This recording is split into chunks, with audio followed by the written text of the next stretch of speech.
Hey guys, it is time for Lynx Brutality 2024. We're going to dive right into stage one, electric shock, brought to us by Leapers.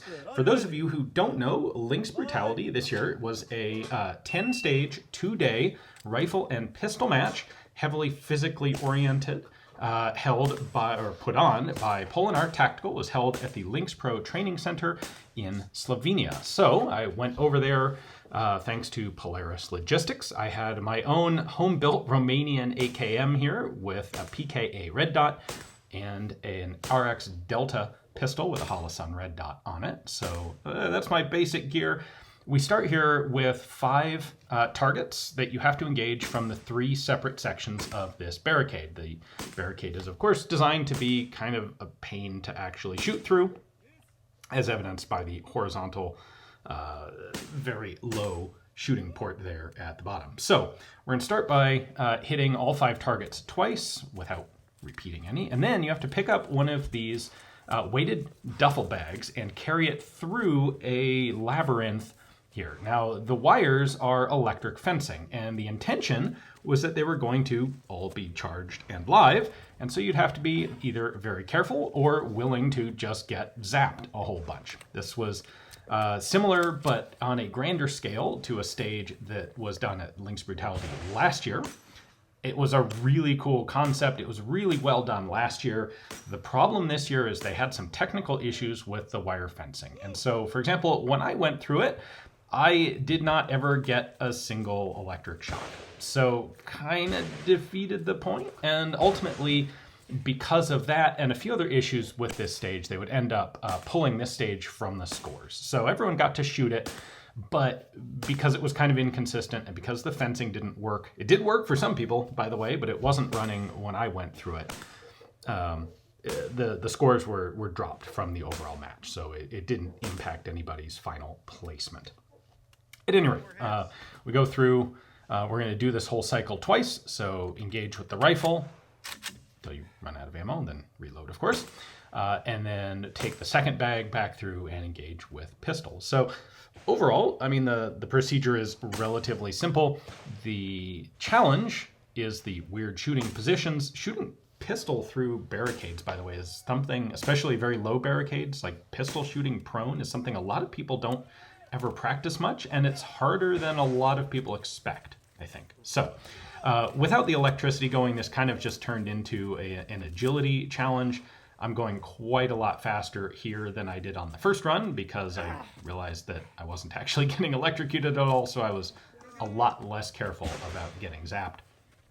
Let's go back down prone, clear this pistol plate rack one more time. This was, for me, actually, this was a pretty darn good start to the match. I was able to shoot the stage reasonably quickly, didn't get any penalties.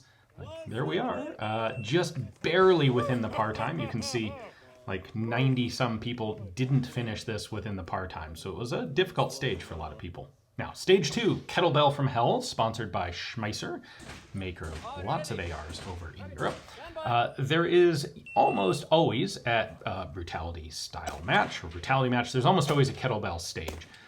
What Giga did this year is chain 2 kettlebells together. So that is a 36 kilo or 80 pound, and the smaller one is a 25 kilo or 60 pound, 65 pound, I believe. And you have to throw them both, and then you go to the red one, and you have to get 1 hit on a rifle silhouette target at the end of the bay.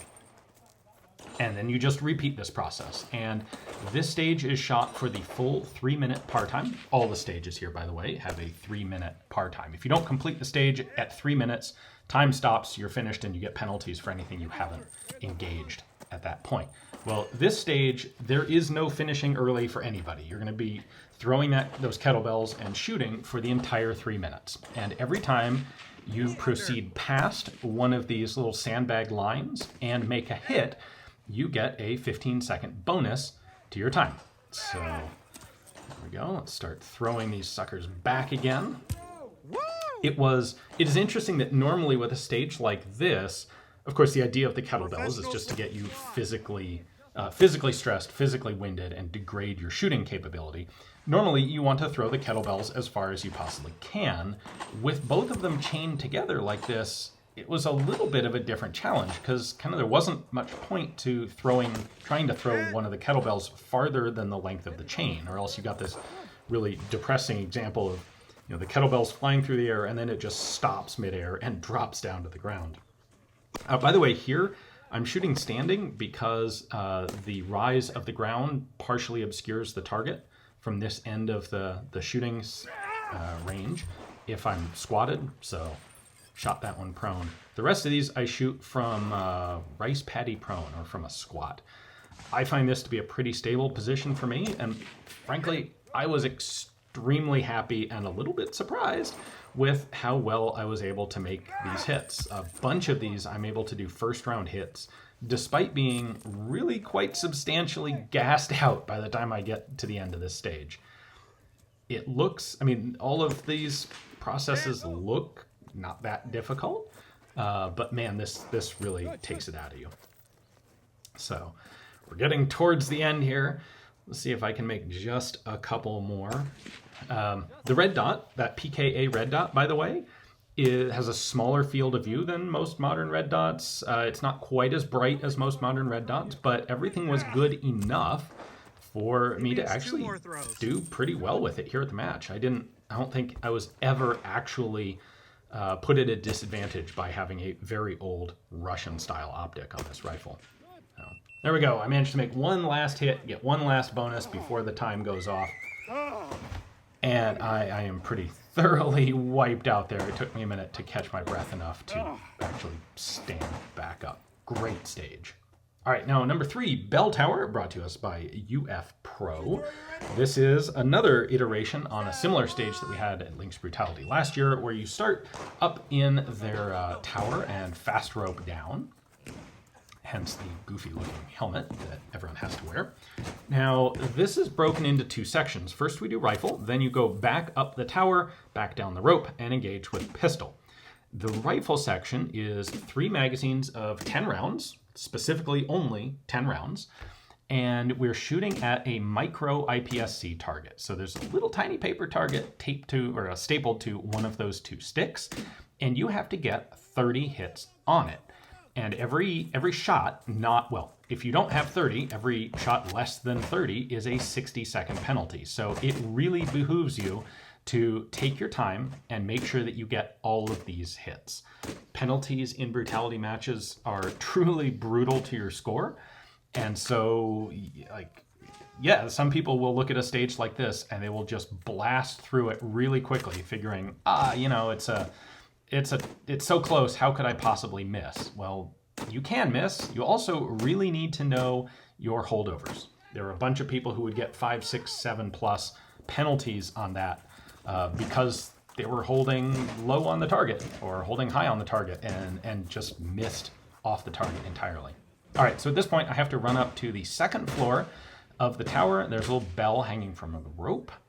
Ring that bell, and then you're supposed to come back down and drop down the rope a 2nd time. And so you had an RO there holding the rope, ready for me. And I had a complete brain fart here.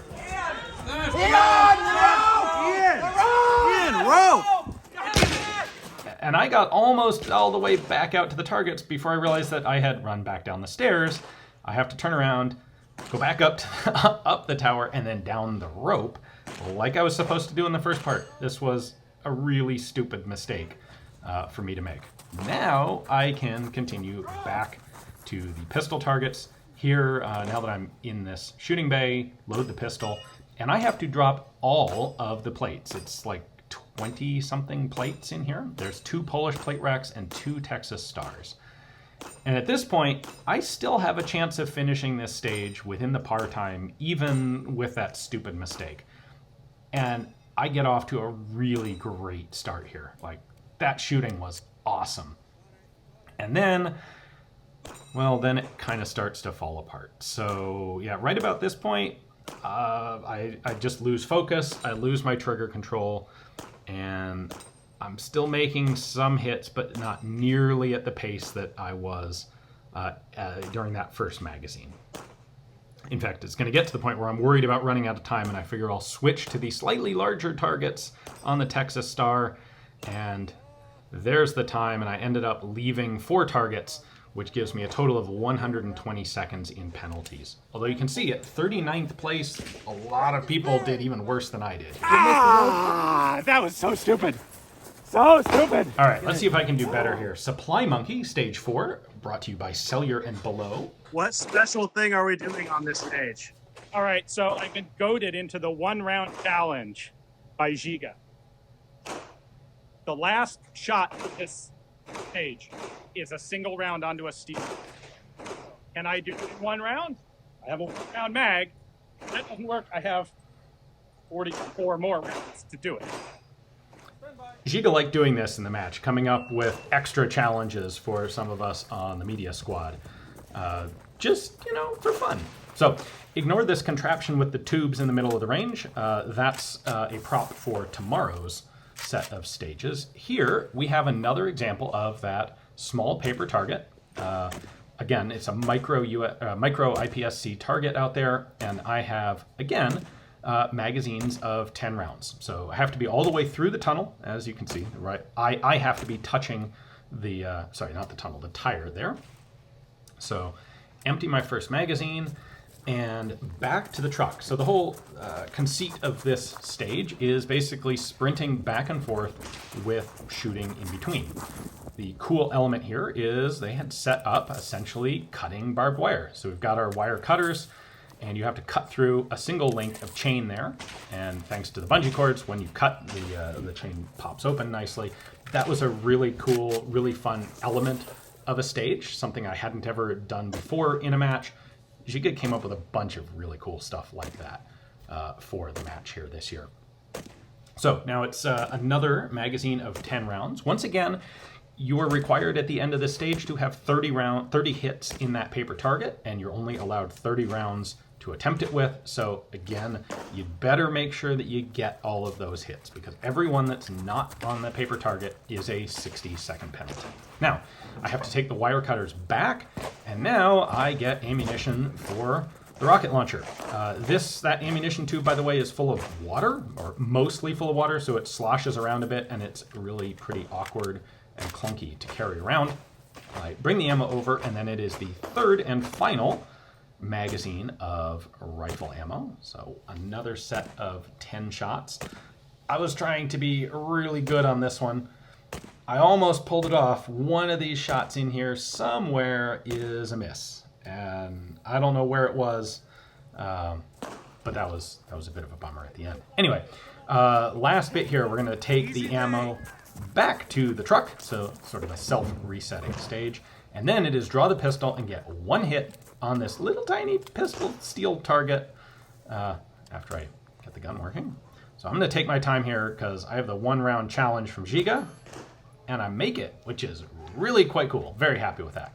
And overall, I'm really pretty happy with this. Like, I wasn't anywhere close to parring out. I wish I hadn't gotten that penalty. I would have been a lot higher in the scores without the penalty, but not bad. All right, and stage 5, the last one for the day, Pistol Disco by Arex. And I'm, in fact, shooting an Arex Delta.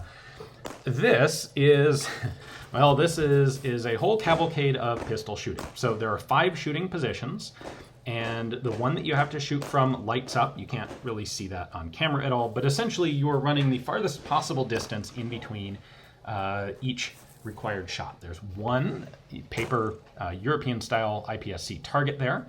We have to get, once again, 30 shots into it using 2 15-round pistol mags. And the other catch here is the center position, you get to shoot freestyle, so both hands. The 2 left positions you have to shoot left hand only, and the 2 right positions you have to shoot right hand only. Now, this is a stage that seems on its face really easy. Like, it's a full-size target, you know, even weak hand and strong hand only.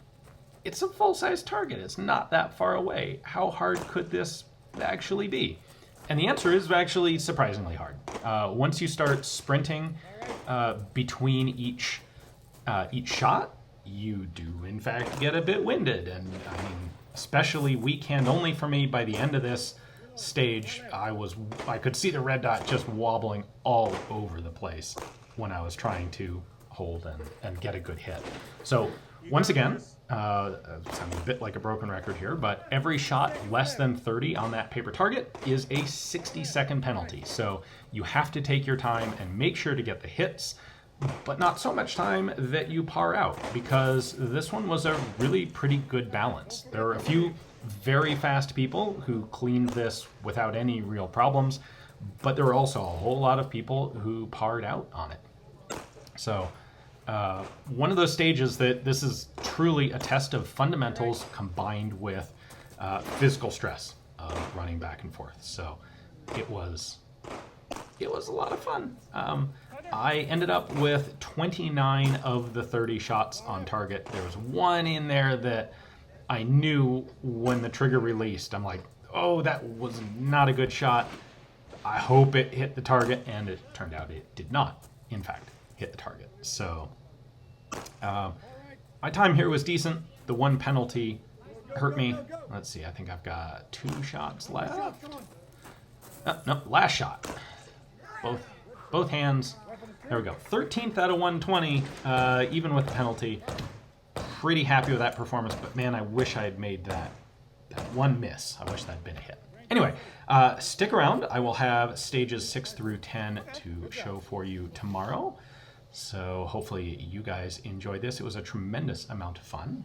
Thanks to Polenar, and thanks for watching.